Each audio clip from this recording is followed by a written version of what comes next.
అందరికీ నమస్కారం. ముందుగా మీ అందరికీ శ్రీరామనవమి శుభాకాంక్షలు. Welcome back to my channel miss Rayudu Alapati. నేను శ్రీరామనవమి రోజు సీతారాముల వారి కళ్యాణం చూద్దామని సోలోగా భద్రాచలం వెళ్ళొచ్చాను. ఈ వీడియోలో మీకు భద్రాచలం ఎలా వెళ్ళాలి, ట్రాన్స్పోర్ట్ డీటెయిల్స్, అకామిడేషన్ అన్నీ నేను మీకు క్లియర్గా చెప్తాను. ఫస్ట్ అయితే నేను ఆటో బుక్ చేసుకొని మెట్రో స్టేషన్కి అయితే వెళ్ళిపోయాను. అక్కడి నుంచి సికింద్రాబాద్ ఈస్ట్కి వెళ్ళాను. ట్రైన్ అయితే సికింద్రాబాద్ జంక్షన్లోనే స్టార్ట్ అవుతుంది. Train number 12745 Secunderabad Manuguru express. ఇది 11:45 PM స్టార్ట్ అవుతుంది అండ్ డ్రాప్ వచ్చేసి 5:45 AM. ఆల్మోస్ట్ ఈ ట్రైన్ అయితే టైంకి డ్రాప్ చేసేస్తుంది, కానీ నేను వెళ్ళినప్పుడు 6:55 అనుకుంటా రీచ్ అయ్యాను. మనమైతే భద్రాచలం రోడ్ అనే స్టాప్ దగ్గర దిగిపోవాలి. అది 1 స్టాప్కి ముందు మనుగురికి. అండ్ మనకి స్టేషన్ నుంచి టెంపుల్కి 40 కిలోమీటర్స్ ఉంటుంది. ఆటోలో అయితే 100 రూపీస్ తీసుకుంటారు, బస్ అయితే 60 రూపీస్ ఎక్స్ప్రెస్. అండ్ బస్ అయితే బస్ స్టాప్లోనే డ్రాప్ చేసేస్తారు. అక్కడి నుంచి టెంపుల్కి 20 rupees. Auto and bus almost same cost అయినా కూడా it's better to prefer bus, ఎందుకంటే 1 hour జర్నీ కదా. ఆటోలో అయితే మనకి కొంచెం ఇబ్బంది అవ్వచ్చు, బట్ బస్ అయితే ఇట్స్ గుడ్. ఇంకా అకామిడేషన్కి వస్తే నేను స్క్రీన్ పైన ఒక లింక్ ఇచ్చాను. ఆ లింక్లో అన్నీ అవైలబుల్గా ఉంటాయి, అకామిడేషన్ డీటెయిల్స్, కళ్యాణం టికెట్స్ అన్నీ. అండ్ మీరు అకామిడేషన్ మీద క్లిక్ చేస్తే చాలా ఆప్షన్స్ అవైలబుల్గా ఉంటాయి, ఏసీ, నాన్ ఏసీ. మనకి నాన్ ఏసీ వచ్చేసి 450 పర్ 24 hours ఉంటుంది. అండ్ నేను ఈ వెబ్సైట్లోనే కళ్యాణం టికెట్ కూడా బుక్ చేసుకున్నాను. మనకి ఏ క్వెరీస్ ఉన్నా కూడా సిఆర్ఓ ఆఫీస్ దగ్గరికి వెళ్తే అన్నీ క్లియర్ చేస్తారు. నేను టికెట్ కూడా ప్రింట్అవుట్ తీసుకువెళ్తే వాళ్ళు ఒరిజినల్ టికెట్ అయితే నాకు ఇచ్చారు కళ్యాణంది. సో టికెట్ తీసుకున్న వెంటనే ఫ్రెష్ అయిపోయి బ్రేక్ఫాస్ట్ చేసేసి నాకు అలాట్ చేసిన ప్లేస్కి వెళ్ళి నేను కూర్చున్నాను కళ్యాణం చూడడానికి. మీన్ వైల్ కళ్యాణం స్టార్ట్ అయ్యే ముందున నేను డైలీ పారాయణం చేసుకునే సాయి స్తవన్ మంజరి అయితే కంప్లీట్ చేసేసుకున్నా. రాముల వారు వచ్చినప్పుడు నుంచోమన్నారు అందరినీ అర్చకులు. అండ్ వన్ మోర్ థింగ్ ఏంటంటే, కళ్యాణం నేను కూడా స్క్రీన్లోనే చూశాను, ఎందుకంటే డైటీస్ కనిపించారు అంత దూరంకి. కానీ భద్రాచలంలో కళ్యాణం చూడడం అనేది చాలా అదృష్టం అని అర్చకులు చెప్పారు. అశ్వమేధ యాగం చేసినంత పుణ్యం వస్తుందంట. ఈ బొడ్డోడి పేరు రేవంత్ రెడ్డి అంట. వీళ్ళ డాడీ కమిటీలో ఒక మెంబర్. సో వీడు కూడా సేవ చేస్తున్నాడు అందరికి butter milks and water supply చేస్తూ. ఇక్కడ అర్చకులు ఒకటి చూపిస్తున్నారు కదా, అది అమ్మవారికి సీతమ్మ తల్లికి నడుముకి కట్టారనమాట. దానివల్ల ఏంటంటే గర్భం రిలేటెడ్ దోషాలు అన్నీ కూడా పోతాయి. అంటే ఇక్కడ అమ్మకి అలా అని కాదు, అలా చేయడం వల్ల అది అండ్ మనం దర్శించుకోవడం వల్ల మనకు కూడా చాలా మంచిది. సీతమ్మ తల్లి అందరికీ అమ్మ. మనం అలా అనుకుంటే ఆ అమ్మ మనల్ని కన్నబిడ్డల్లానే చూస్తుంది అని అర్చకులు చెప్పారు. చాలా బాగా అనిపించింది నాకు. ఇక్కడైతే రాముల వారికి యజ్ఞోపవీతం వేశారు. ఫస్ట్ అయితే పసుపు తాడుతో వేశారు, తర్వాత అయితే గోల్డ్ సువర్ణంతో చేసింది వేశారు. ఆ తర్వాత శ్రీరామదాసు గారు చేయించిన పచ్చల హారం కూడా వేశారు. మనకి సాంగ్లో ఉంటుంది కదా, 10,000 వరహాలు చేసి తిని ఎలా వేసుకున్నావు అని చెప్పి. అండ్ ఇదే అయితే అమ్మవారికి చింతాకు పథకం, దీనికి 10,000 వరహాలు అయిందంట. అండ్ ఇది అయితే తానేషా ప్రభుకి కల్లోకి రాముల వారి వచ్చి కొన్ని కాయిన్స్ లాంటివి ఇస్తారు కదా, అందులో ఒకటి దానికి ఒక గోల్డ్ చైన్ లాగా కట్టి అది లక్ష్మణుడు స్వామికి వేశారు. అండ్ శృంగేరి పీఠం నుంచి కూడా బట్టలు పంపించారు అని చెప్పి. ఆ తర్వాత chief minister of Telangana Revanth Reddy గారు వారి భార్య పట్టు వస్త్రాలు సమర్పించారు స్వామికి. అండ్ ఆల్సో సెవరల్ మినిస్టర్స్ కూడా పట్టు వస్త్రాలు పంపించారు. అండ్ మన టీటీడీ నుంచి కూడా శ్రీవారు తరపు నుంచి రాముల వారికి సీతమ్మ తల్లికి బట్టలు అయితే పంపించారు.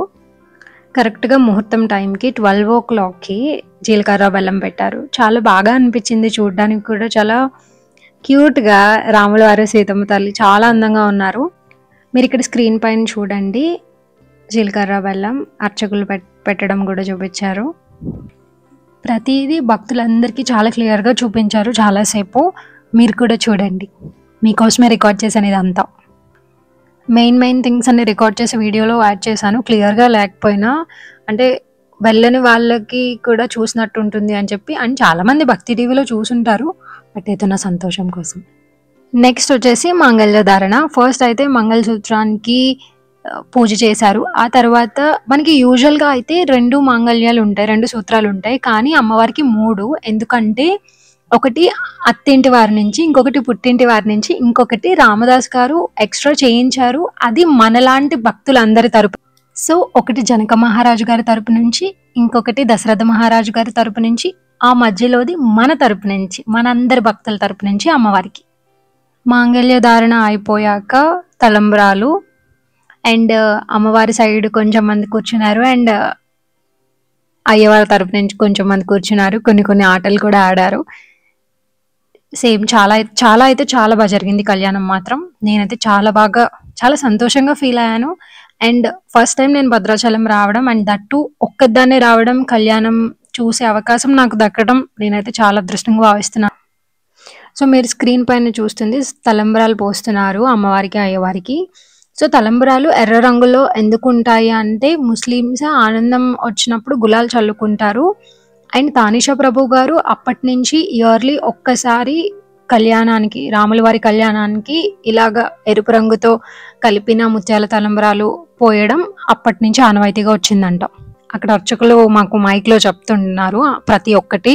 కళ్యాణం అయిపోయిన వెంటనే నేనైతే ముందు భోజనం చేశాను. చాలా చోట్ల అన్నదానాలు జరుగుతున్నాయి. సో నేనైతే అక్కడే భోజనం భోజనం అయిన వెంటనే లైన్లో నుంచున్నాను 1:30 PM అండ్ చాలా రష్ ఉంది. శ్రీరామనవమికి అది కూడా భద్రాచలంలో ఇంత రష్ ఉండడం ఎక్స్పెక్టెడే.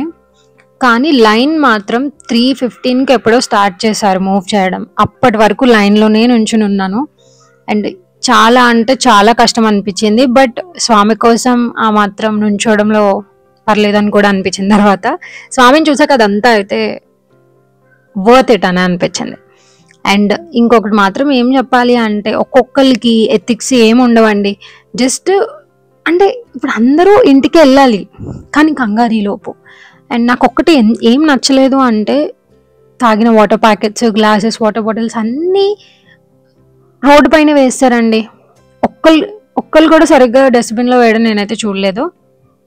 అండ్ అదొక్కటే చిరాకు అనిపించింది. అదర్వైజ్ ఎక్స్పీరియన్స్ అయితే చాలా బాగా అనిపించింది. గుడిలో చాలా బాగా అలంకరించారు. స్వామి సీతారామ లక్ష్మణులు చాలా అందంగా ఉన్నారు, ముద్దుగా కూడా ఉన్నారు. అండ్ డెకరేషన్ అయితే బాగా చేశారు గుడికి. ఫోన్స్ ఎలా ఉంది, కాకపోతే బయట ఓపెన్ చేసాము, లోపల అయితే ఓపెన్ లేదు. నేను సోలోగానే వచ్చాను కాబట్టి ఎవరినో ఒకరిని ఒక్కొక్క ఫోటో తీయమని చెప్పాను. ఆ తర్వాత ఒక 100 ఫోటోలు గోపురాన్ని తీసాక కొంచెం సేపు ఆలయంలోనే కూర్చున్నాను. ఆ తర్వాత అక్కడ ఒక కొండలా ఉంది, అక్కడ చెవు పెట్టి వింటే ఓం అని వస్తుందంట. నాకైతే వినిపించలేదు, మేబీ నేను సరిగ్గా వినలేదేమో. కళ్యాణం జరిగేటప్పుడు నేను దగ్గర నుంచి చూడలేదు అని ఫీల్ అయ్యాను. కానీ తర్వాత గుళ్ళో పెట్టారనమాట అవే విగ్రహాలు, అవి చాలా దగ్గర నుంచి చూశాను. అండ్ నా స్వామి నారసింహుడు ఎక్కడ చూసినా కనిపిస్తాడు. నాకు గోపురంలో కూడా వీడియో తీస్తుంటే సడన్గా కనిపించారు నరసింహస్వామి. ఇదిగో ఇక్కడే ఉన్నారు. ఆ తర్వాత కొంచెం స్ట్రీట్ షాపింగ్ చేశాను. అండ్ ఇప్పుడు నేనైతే ఏ కాస్ట్లో చెప్పను, ఎందుకంటే మా మమ్మీ ఇంత పెట్టుకున్నావా అంత పెట్టుకున్నావా అని వీడియో చూసాక నాకు ఫోన్ చేసి తిడుతున్నారు. So sorry for that. And ఒక్కళ్ళే ట్రావెల్ చేయడం అనేది చాలా మంచి ఎక్స్పీరియన్స్, నాకైతే చాలా బాగా నచ్చింది. అండ్ నాకు ముందు కూడా అలవాటు ఉంది, కానీ మనకి ఎక్స్ప్లోర్ చేయడం అర్థమవుతుంది, మనమేంటో మనకైతే నిజంగానే తెలుస్తుంది. అండ్ అఫ్కోర్స్ ఇంట్లో ఒప్పుకోరు, బట్ స్టిల్ ఒప్పించి దగ్గరగా ఉండే ప్లేసెస్కి అయితే ట్రై చేయండి. రిటర్న్ కూడా సేమ్ ప్రాసెస్, టెంపుల్ నుంచి బస్ స్టాండ్ నుంచి స్టేషన్. ట్రైన్ నెంబర్ వచ్చేసి 12746. మనుగురు టు సికింద్రాబాద్ ఎక్స్ప్రెస్ 10:30కి భద్రాచలం రోడ్ దగ్గర. మార్నింగ్ 3:45 టైంకి సికింద్రాబాద్లో డ్రాప్ చేసేస్తారు. As it is correct time వస్తుంది. Thanks for watching guys. Please do subscribe.